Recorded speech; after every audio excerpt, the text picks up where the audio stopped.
Hi, this is Mike Power, President and CEO of Silver Range Resources, and this is an update on our Skylight property. First, a quick word from our lawyers. Skylight's located about 30 miles northwest of Tonopah in Nye County. It's just south of the Pole Line Road in the Royston Hills. The first mineralization in this area was discovered around 1905, about the time Tonopah was discovered, but things really took off in 1913 with the discovery of the Orizaba mine, shown in this photograph. It produced about $128,000 worth of high-grade silver between 1913 and 18 and continued to produce into the early 1940s. It was the site of a small boomtown and led to the formation of the Republic Mining District in the area.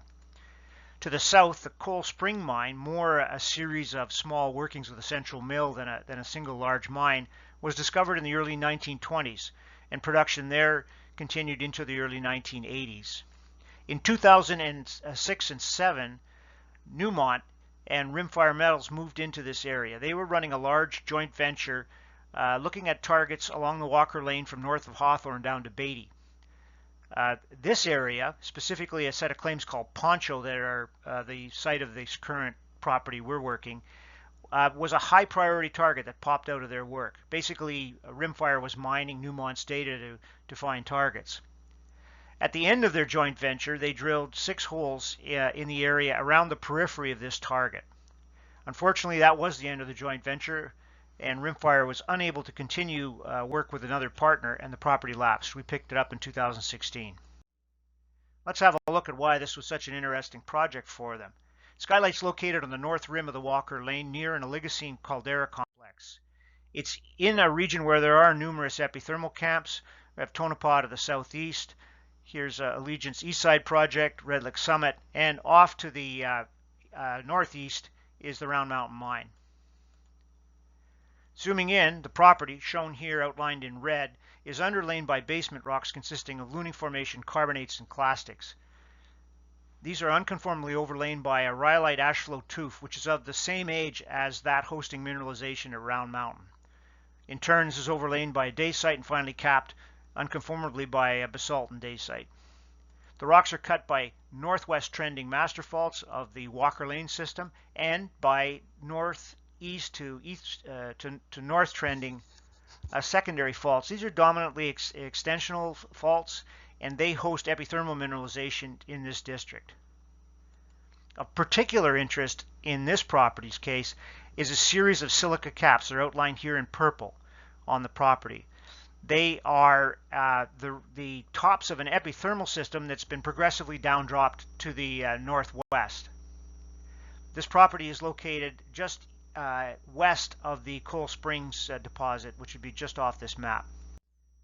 Silica caps span an area of about half a mile. They cap some of the volcanic rocks. They are composed of brecciated silica almost entirely, but although there's small areas where there's laminated silica. To us, this suggests we're looking at the very top of a fully preserved epithermal system. On the flanks of the system are gullies with extensive clay alteration. These were the areas targeted by Newmont and Rimfire during their campaign at Skylight. We believe that this system is quite vent proximal. There's indications we're quite close to the heat source. That's based on the presence of breccia and of finely laminated silica in a vent proximal setting. The drilling conducted by Newmont and Rimfire in 2006 and 7 was entirely on the periphery of the project. There were no holes drilled underneath the silica caps. 3 of their 6 holes intersected gold, the best intersection being 10 meters at about a half a gram. The principal result of this drill program was to demonstrate that this system is auriferous, but they didn't fully test it. Silver Range ran a 3-dimensional IP and resistivity survey on the property a couple of years ago. Here's some of the results. In black outlined here, you see the silica caps. We're looking at a plan view of the chargeability results. You can see the survey lines here. Outlined in red is an isosurface enclosing chargeability greater than 5 millivolts per volt. We found no sulfides on this property. Everything's deeply weathered. And we believe that these chargeability anomalies represent clay alteration zones surrounding faults in the basement rocks underlying this system.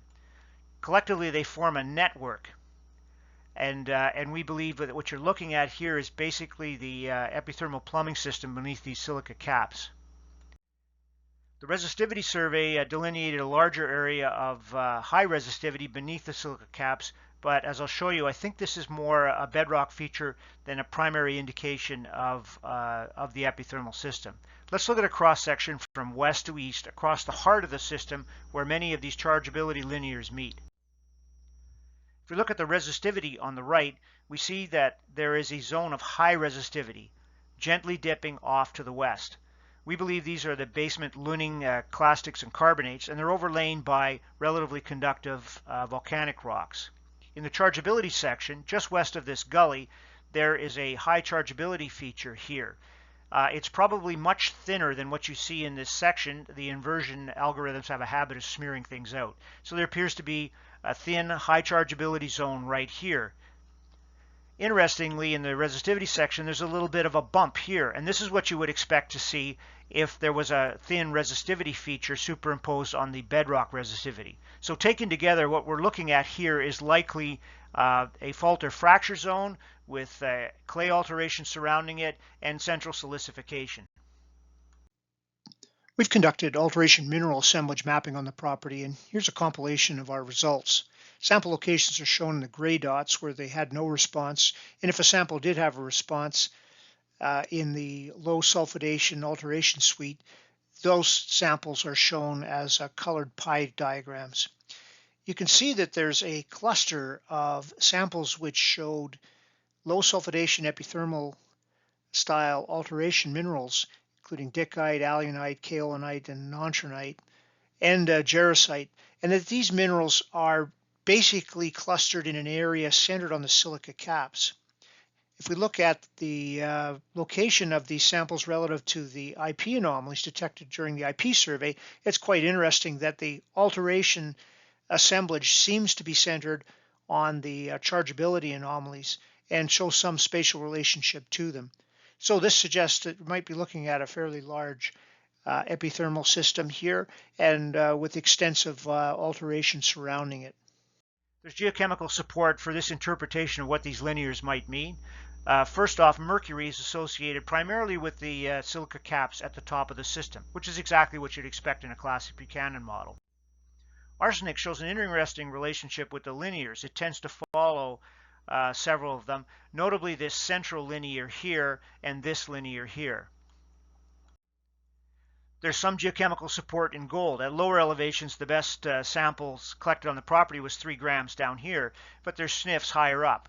It's not surprising, however, not to see high gold in this system because we're at the very top or the roof of the system. Similar results in silver. The best result on the property to date was a 70-gram sample pulled down here at lower elevations in the gully. There was a 14-gram soil sample picked up here, but for the most part, there's low silver once again on the very top of the system.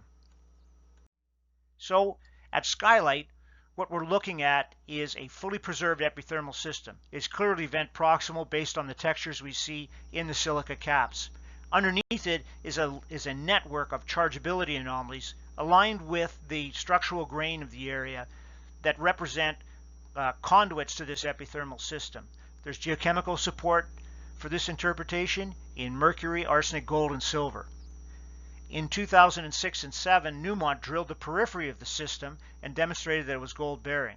This photo was taken then, and we're looking to the south. Here's Newmont's drill set up to drill their best hole.